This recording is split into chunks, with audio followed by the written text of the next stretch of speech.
Hello everyone, welcome to channel learn with ease. आज का topic है रिटायरमेंट और डेथ ऑफ अ पार्टनर, जिसमें हम सॉल्व करेंगे question number 61 chapter 5 DK Goyal की बुक से क्लास 12 अकाउंट्स के लिए। ऑनलाइन सेशंस अगर आप चाहते हो क्लास 11 और 12 दोनों के लिए है अकाउंट्स के। इंटरेस्टेड स्टूडेंट मुझे व्हाट्सएप कर सकते हैं इस नंबर पर अपना नाम और क्लास। तीन पार्टनर है एबीसी। प्रॉफिट शेयरिंग रेशियो क्या है उनकी? इक्वल पार्टनर्स है। इक्वल पार्टनर्स का मतलब है प्रॉफिट या लॉस जो भी होगा इक्वली डिवाइड किया जाएगा तीनों में, तो प्रॉफिट शेयरिंग रेशियो हो गई 1:1:1। अब यहाँ पर बैलेंस शीट दी गई है 31 मार्च 2022 की। 1 अप्रैल 2022 को एक पार्टनर रिटायर हो रहा है, बी फर्म को छोड़ के जा रहा है। ए और सी आगे बिजनेस को कैरी ऑन करेंगे किस रेशियो के साथ? 3:2 की रेशियो के साथ। रिमेनिंग पार्टनर ए और सी है, तो उनकी न्यू रेशियो क्या आ गई? 3:2। गुडविल की वैल्यूएशन लगाई गई है 57,600 रुपए। एसेट्स और लाइबिलिटीज को रिवैल्यूएट किया गया है, और यहाँ पर जो बैलेंस बनेगा बी का, उसको आपको पेमेंट करनी है। तो पेमेंट आपको कैसे करनी है? उसको पेमेंट करने के लिए रिमेनिंग पार्टनर ए और सी मिल करके बिजनेस में और पैसा लेकर आएंगे, एडिशनल कैपिटल लगाएंगे। साथ में ही बैंक का बैलेंस आपको मेंटेन करना है 24,800 रुपए। कैपिटल अकाउंट्स जितने भी हैं रिमेनिंग पार्टनर ए और सी के, जो भी कैपिटल बैलेंसेस हैं, उनको आपको उनके न्यू प्रॉफिट शेयरिंग रेशियो के अकॉर्डिंग प्रोपोर्शनेट करना है, प्रोपोर्शन मिलाना है। तो सारी एडजस्टमेंट्स आपको कैश के साथ करनी है। लेजर अकाउंट्स बनाने, नेसेसरी लेजर अकाउंट्स और बैलेंस शीट बनाने, मतलब कि आपको बनाना है bank account, partners capital account, revaluation account और बैलेंस शीट। तो सभी के फॉर्मेट जल्दी से तैयार कर लो ताकि साथ के साथ हम पोस्टिंग कर सकें। तो सबसे पहले बी रिटायर हो रहा है, तो हम क्या करेंगे? गुडविल की एडजस्टमेंट। गुडविल की एडजस्टमेंट के लिए आपको चाहिए गेनिंग रेशियो और बी का शेयर ऑफ गुडविल कितना बनेगा। तो आपके पास ओल्ड रेशियो 1:1:1 है, इक्वल पार्टनर मतलब कि इक्वली डिवाइड किया जाएगा। न्यू रेशियो बी रिटायर हो रहा है, तो न्यू रेशियो ए और सी की क्या है? 3:2। क्वेश्चन में ही दी है। आपको चेक करना है कि इस न्यू रेशियो के अकॉर्डिंग किसका प्रॉफिट बढ़ गया है। बी जा रहा है, तो बी के जाने पर उसका शेयर ऑफ प्रॉफिट ए और सी को मिल रहा है, तो कितना कितना मिल रहा है। तो उसको चेक करने के लिए आपको कंपेयर करना होगा न्यू रेशियो और ओल्ड रेशियो को। चेक करो ए का कितना शेयर ऑफ प्रॉफिट बढ़ गया। पहले से उसका शेयर ऑफ प्रॉफिट बढ़ गया है कितना? 4/15। इतना शेयर ऑफ प्रॉफिट उसका बढ़ गया है, गेन हो रहा है। ये क्या है? उसका शेयर ऑफ प्रॉफिट बढ़ गया है, गेन हो रहा है उसका। बढ़ गया कैसे बढ़ गया? बी जो जा रहा है उसके शेयर ऑफ प्रॉफिट में से उसको इतने फ्रैक्शन से प्रॉफिट मिल रहा है, इतने फ्रैक्शन का प्रॉफिट वो एक्वायर कर रहा है, परचेज कर रहा है। इसी तरह से बी का देखो, बी का शेयर ऑफ प्रॉफिट भी पहले से बढ़ गया। कितना? 1/15। इतनी फ्रैक्शन से उसका शेयर ऑफ प्रॉफिट बढ़ गया है, गेन हो रहा है उसको भी। ये दोनों दोनों को जो शेयर ऑफ प्रॉफिट जो बढ़ रहा है उनका, वो किस वजह से बढ़ रहा है? जो बी का शेयर ऑफ प्रॉफिट है वो इन दोनों को मिल रहा है, इन दोनों ने परचेज कर लिया है बी का शेयर ऑफ प्रॉफिट। तो किस रेशियो में परचेज किया है? वो रेशियो हो जाएगी आपकी 4:1। डेनोमिनेटर सेम है तो आप इसको डायरेक्टली लिख सकते हो 4:1। अब यहाँ पर टोटल गुडविल दी गई है फर्म की 57,600 रुपए। बी का शेयर उतना ही बनेगा गुडविल में जितना उसका शेयर ऑफ प्रॉफिट में रेशो बनती है। तो उसी रेशो के अकॉर्डिंग गुडविल में भी बनेगा उसका शेयर 19,200 रुपए, उसका शेयर ऑफ गुडविल आ गया। अब यहाँ पर ये 19,200 रुपए आप बी के सारे हिसाब किताब में जोड़ दोगे, ऐड कर दोगे कि ये इतनी अमाउंट भी उसको पे करनी है। तो 19,200 रुपए उसको पे कौन करेगा? उसको पे करेंगे ए और सी, क्योंकि ए और सी को ही आगे चल करके बी का शेयर ऑफ गुडविल मिलने वाला है। आज नहीं तो कल जब बी गुडविल सेल होगी, रियलाइज होगी, तो बी का शेयर ऑफ गुडविल आगे चल करके ए और सी को मिलने वाला है, क्योंकि ए और सी को ही बी का शेयर ऑफ प्रॉफिट मिल रहा है। किस रेशियो में? 4:1 की रेशियो में। या मान लो कि आज की डेट में बी का शेयर ऑफ गुडविल ए और सी परचेज कर रहे हैं 4:1 की रेशियो में, तो यही दोनों मिलकर के पेमेंट करेंगे। ए पेमेंट करेगा 15,360 की, और सी पेमेंट करेगा 3,840 रुपए। तो ये दोनों गेनिंग पार्टनर है, और सी आपका बी आपका सेक्रीफाइसिंग पार्टनर है। तो गेनिंग पार्टनर को आप डेबिट करते हो और सेक्रीफाइसिंग पार्टनर को आप क्रेडिट करते हो। पार्टनर्स कैपिटल अकाउंट का आपका फॉर्मेट तैयार है, तो साथ के साथ पोस्टिंग करो। क्रेडिट साइड पर लिखोगे कैपिटल के बैलेंसेस, ओपनिंग बैलेंसेस, और उसके बाद यहाँ पर डेबिट साइड पर पोस्टिंग करोगे डेबिट, जहाँ जो पार्टनर्स डेबिट हो रहे हैं ए और सी उन दोनों के लिए, और क्रेडिट साइड पर पोस्टिंग की जाएगी बी के लिए 19,200 यहाँ पर। इसके बाद बैलेंस शीट पे चेक करो, जनरल रिजर्व आ रहा है आपका। ये जनरल रिजर्व का आप क्या करोगे? क्वेश्चन में कोई इंफॉर्मेशन दी है कि पार्टनर्स क्या चाहते हैं, आगे इसको कैरी ऑन करना चाहते हैं नहीं चाहते, साइलेंट है क्वेश्चन इस बारे में। तो हम क्या करेंगे, इस जनरल रिजर्व को ओल्ड पार्टनर्स मतलब ए बी सी तीनों में ओल्ड रेशियो में डिस्ट्रीब्यूट कर दोगे।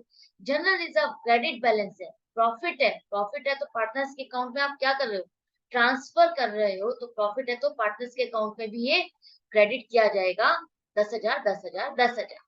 और जनरल रिजर्व अब आगे आपके बैलेंस शीट में नहीं शो किया जाएगा, यहीं पर ही आपने इसको खत्म कर दिया ट्रांसफर करके। तो general reserve account debit to partners capital account आपकी एंट्री बनेगी। नेक्स्ट आपका पी एंड एल का बैलेंस आ रहा है 6,000 रुपए, प्रॉफिट है, इसको भी आप डिस्ट्रीब्यूट कर दो ओल्ड पार्टनर्स में, ओल्ड रेशियो में, पार्टनर्स का आ जाएगा 2,000 2,000 2,000।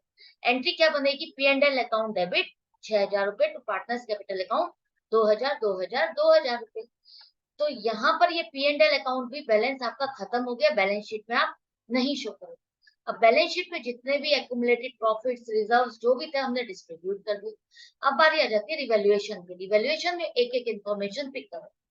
तो फर्स्ट आ रहा है reserve for bad and doubtful debts to be maintained at 10% on debtors. तो to be maintained at 10% on debtors का मतलब है कि आपके डेटर्स कितने हो जाएंगे, पहले तो ये चेक करो आपके डेटर्स होंगे कितने, 40,000 या कुछ और। आपके डेटर्स होंगे 45,000। क्यों? क्योंकि ये देखो जो 5,000 का आपने आरबीडीडी का मतलब है reserve for bad and doubtful dates, ठीक है, कंफ्यूज मत होना, ये प्रोविजन ही है जो आप डाउटफुल डेट्स के लिए बनाते हो वही लिखा है।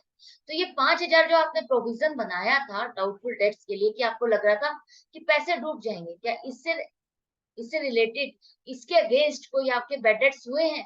क्या कोई क्वेश्चन में इंफॉर्मेशन है कि कुछ पैसा आपका डूब गया? कोई भी इंफॉर्मेशन नहीं है, मतलब पैसा डूबा ही नहीं आपका, और आपने प्रोविजन बना दिया है। पिछले साल आपने प्रॉफिट में से इसको घटा दिया एक खर्चे की तरह ट्रीट करके, और यहाँ पर डेटर्स भी आपने रिड्यूस कर दिए। ऑलरेडी आपने मान लिया 5,000 रुपए आपके डूब गए हैं। तो जब ये डूबे ही नहीं तो हम इसको रिड्यूस क्यों करें, हम अपने खर्चे में क्यों इसको डालें, हम इसको वापस एड बैक करें। तो आपको याद होगा क्लास 11 में आप क्या करते थे, बेड डेट्स होते थे तो उसको लिखते थे, और यहाँ जो ओल्ड प्रोविजन आपका होता था उसको आप इससे एडजस्ट करते थे, लेस करते थे, यही करते थे ना। लेकिन जब वो है ही नहीं तो हम उसको लेस करेंगे क्या?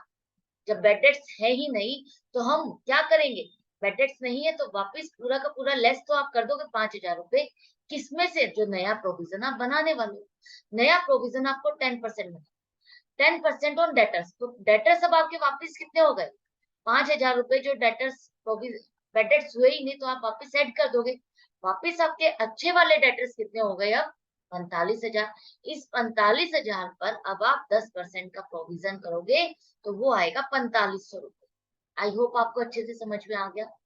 5,000 का जो प्रोविजन किया था उसमें आपके डेटर्स नहीं हुए, तो ये एज इट इज आपके वापस ऐड हो जाएंगे डेटर्स में, क्योंकि आपके ऐसे पैसे डूबे ही नहीं।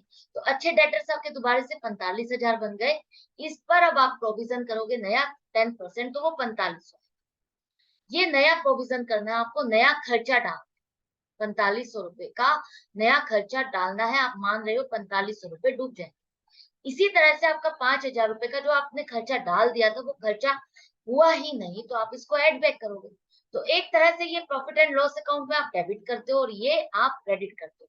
तो क्यों ना हम नेट अमाउंट से ही कर दे। नेट अमाउंट के अकॉर्डिंग आपका 500 रुपए का फायदा होना है, फायदा हो रहा है, इसलिए आप इसे रिवैल्यूएशन अकाउंट में क्रेडिट साइड पर लिखोगे 500 रुपए। वैसे भी चेक करो आप, अगर आपको ऐसे नहीं समझ में आया तो वैसे भी चेक करो, 45,000 में से अगर आपके 5,000 माइनस करते हो तो 40,000 रुपए बेड डेट्स बनते हैं, और अगर आप 4,500 रुपए माइनस करते हो तो कितने बनेंगे, 40,500 रुपए।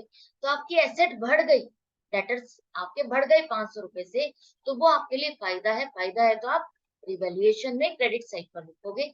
साथ के साथ बैलेंस शीट में यहाँ पर लिखो 45,000 माइनस 4500, 40,500 रुपए। आई होप आपको अच्छे से समझ में आ गया ये। नेक्स्ट है अब आपका land and building increased to 1,32,000 रुपए। लैंड एंड बिल्डिंग की वैल्यू 1,32,000 रुपए हो गई है। आपने कितना शो किया है? 1,20,000, मतलब कि 12,000 रुपए से वैल्यू इंक्रीज हो गई एसेट की। फायदा है तो रिवैल्यूएशन में आप क्रेडिट साइड पर लिखो 12,000। इसी तरह से बैलेंस शीट में लिखो लैंड एंड बिल्डिंग 1,32,000 रुपए। नेक्स्ट है फर्नीचर आपका 8,000 रुपए से घट गया, रिड्यूस्ड बाय ₹8,000, 8,000 से घट गया। कितना दिखाया हुआ है? 28,000। 28,000 से घट 28,000 से घट करके अब ये कितना हो गया? 20,000 रुपए का। तो 8,000 रुपए का आपका नुकसान हो रहा है। नुकसान आप रिवैल्यूएशन में क्रेडिट साइड पर लिखोगे। इसी तरह से बैलेंस शीट में यहाँ पर फर्नीचर आपका कितना आ जाएगा? 28,000 नहीं, 20,000 आएगा। अब यहाँ पर रेंट आउटस्टैंडिंग आपका है 1,500 रुपए, जो कि आपने अपने बुक्स में नहीं शो किया। रेंट आउटस्टैंडिंग क्या है? एक तरह से लाइबिलिटी, आपको रेंट की पेमेंट करनी है, आपने अभी तक नहीं की, तो ये लाइबिलिटी है, अनरिकॉर्डेड लाइबिलिटी, जिसे आप रिवैल्यूएशन में डेबिट साइड पर लिखोगे। लाइबिलिटी इंक्रीज होना आपके लिए नुकसान है, लाइबिलिटी तो रिवैल्यूएशन में कहाँ आएगा? डेबिट साइड पर। इसी तरह से बैलेंस शीट में आप लाइबिलिटी से लिखो रेंट आउटस्टैंडिंग 1,500। सारी एडजस्टमेंट्स के बाद अब आपको देखो प्रॉफिट हो रहा है या लॉस हो रहा है। क्रेडिट साइड का टोटल ज्यादा है, मतलब कि प्रॉफिट हो रहा है कितना? 3,000 रुपए का, जिसे ओल्ड पार्टनर्स में ओल्ड रेशियो में डिस्ट्रीब्यूट करो और यहाँ पर पार्टनर्स के अकाउंट में इसको ट्रांसफर कर दोगे तो क्या एंट्री बनेगी? Evaluation account debit to partners capital account, यही बनेगी। तीनों के अकाउंट में आप ट्रांसफर कर रहे हो 3,000 रुपए, यहाँ ये क्लोज हो जाएगा। ये प्रॉफिट है तो पार्टनर्स के अकाउंट में आप क्या करोगे? क्रेडिट करोगे 1,000 रुपए। क्लियर है? अब ये भी एडजस्टमेंट कर लिए, तो अब बारी आ जाती है बैलेंसेस चेक करने की। सभी के बैलेंसेस निकालो। अभी बी का बैलेंस भी आपको निकालना है सिर्फ, क्योंकि अभी आपके पास सफिशिएंट बैलेंस नहीं है कि आप बी को पे कर सको। तो सबसे पहले क्लोजिंग बैलेंसेस निकाल लो आप। तीनों के बैलेंसेस निकल गए, ब्रॉट डाउन करो। अब यहाँ पर क्लोज करके यहाँ पर ब्रॉट डाउन करो। अब आपके पास बैलेंसेस आ गए। अब आपको चेक करना है कि किसको कितना पैसा लाना होगा बी को पेमेंट करने। क्वेश्चन को रीड करो, लास्ट में क्या लिखा हुआ है? बी को जो पेमेंट करनी है, उसको पेमेंट करने के लिए सफिशिएंट फंड लेकर आने होंगे रिमेनिंग पार्टनर्स को। ए और सी फर्म में पैसा लेकर आएंगे ताकि बी को पेमेंट की जाए, और साथ में ही बैंक का बैलेंस भी आपको 20,000 से बढ़ा करके 24,800 रखना है। तो कैलकुलेशन को समझो। क्या कैलकुलेशन होगी आपकी? अभी कैपिटल क्या रहेगी? ए और सी दोनों पार्टनर रहेंगे, रिमेनिंग पार्टनर, उनकी कैपिटल कितनी है अभी? 98,800 रुपए। आपको क्या करना है? इन दोनों पार्टनर्स को और पैसा लेकर आना है ताकि बी को पेमेंट करी जाए। तो कितनी कैपिटल, कितना पैसा और लाना होगा इन दोनों को मिलकर के? 72,200 रुपए, ताकि बी को पेमेंट की जाए। इसी तरह से बैंक का बैलेंस जो आपका 20,000 है, इसे बढ़ा करके 24,800 रुपए बनाना है। तो उसके लिए भी एक्स्ट्रा आपको 4,800 रुपए और पैसा चाहिए ताकि इतना बैलेंस मेंटेन किया जाए। तो टोटल मिलाकर के कितना पैसा ए और सी को मिलकर के लाना है? 77,000 रुपए और पैसा फंड फर्म में इन दोनों को मिलकर के लगाना होगा। किनको? ए और सी। तो टोटल कैपिटल एक तरह से कितनी बन जाएगी? 98,800 रुपए तो है ही, और 77,000 रुपए और इन दोनों को मिलकर के पैसा लगाना होगा फर्म में। किसको कितना लगाना है वो अभी आप कैलकुलेट करोगे, लेकिन total capital of the firm कितनी हो जाएगी? 1,75,800 रुपए। अब इसको न्यू प्रॉफिट शेयरिंग रेशियो के प्रोपोर्शन में करोगे, 3:2 की रेशियो में करोगे। तो ए की कैपिटल होनी चाहिए 1,05,480, सी की होनी चाहिए 70,320 रुपए। है कितनी? ए की है 57,640 रुपए, मतलब कि कितनी कम है? 47,840 रुपए। इतना पैसा ए को और लाना। इसी तरह से यहाँ पर सी का चेक करो। सी का 70,320 होनी चाहिए, और उसका पैसा लगा हुआ कितना है? 41,160 रुपए, मतलब कि 29,160 रुपए और उसको पैसा लेकर आना है। तो दोनों को कितना कितना पैसा फर्म में और लगाना है वो आपने कैलकुलेट कर लिया। तो यहाँ पर पोस्टिंग हो जाएगी। क्या पोस्टिंग होगी? देखो, bank account debit to partners capital account, यही करोगे ना। तो यहाँ पर ए की कैपिटल में एडिशन होगा 47,840, सी की कैपिटल में एडिशन होगा 29,160, ताकि जितनी इनकी कैपिटल प्रोपोर्शन में होनी चाहिए उतनी बन जाए।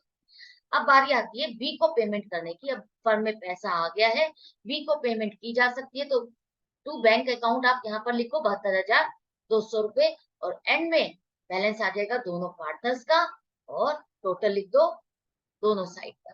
तो ये आपका पार्टनर्स कैपिटल अकाउंट आपका कंप्लीट हो गया। आई होप आपको अच्छे से यहाँ पर समझ में आ गया ये। इसके बाद आपको बैंक अकाउंट भी बनाना है जरूरी। क्यों बनाना है, देखो, ताकि आपको पता चल सके कि हाँ आपने जो बैलेंस निकाला है वो उतना आ रहा है या नहीं आ रहा, और साथ में नेसेसरी लेजर अकाउंट्स में ये भी कवर होता है। तो ओपनिंग बैलेंस आपका 20,000 है, और दोनों पार्टनर से कितना कितना पैसा लेकर आए हैं वो आप लिखोगे। 47,840 ए लेकर आ रहा है, और सी कितना लेकर आ रहा है 29,160 रुपए। बी पेमेंट कर रहा है, बी को पेमेंट की जा रही है इतनी 72,200, और बैलेंस एंड में रह गया 24,800। एंड में टोटल आ जाएगा दोनों साइड पर। अब आ जाओ बैलेंस शीट पर। बैलेंस शीट पे देखो आपका क्या रहेगा, बैंक अकाउंट। बैंक अकाउंट का बैलेंस अब कितना हो गया 24,800 रुपए। क्लियर है, अब आपने कैलकुलेशन कर ली। स्टॉक आपका एज इट इज 20,000 रहेगा। और अब यहाँ पर लाइबिलिटीज में देखो, बीपी आपका उतना ही रहेगा। बीपी मतलब bills payable. Creditors 40,000। General reserve आपके खत्म हो गए, डिस्ट्रीब्यूट कर दिए। पी एंड एल का अकाउंट भी आपका खत्म हो गया, डिस्ट्रीब्यूट कर दिया। कैपिटल बैलेंसेस आपके ए और सी के ही आएंगे 1,77,800 रुपए। एंड में टोटल चेक करो, दोनों साइड का टोटल मैच कर रहा है, तो मतलब कि आपका क्वेश्चन कंप्लीट है, करेक्ट है, बिना मिस्टेक।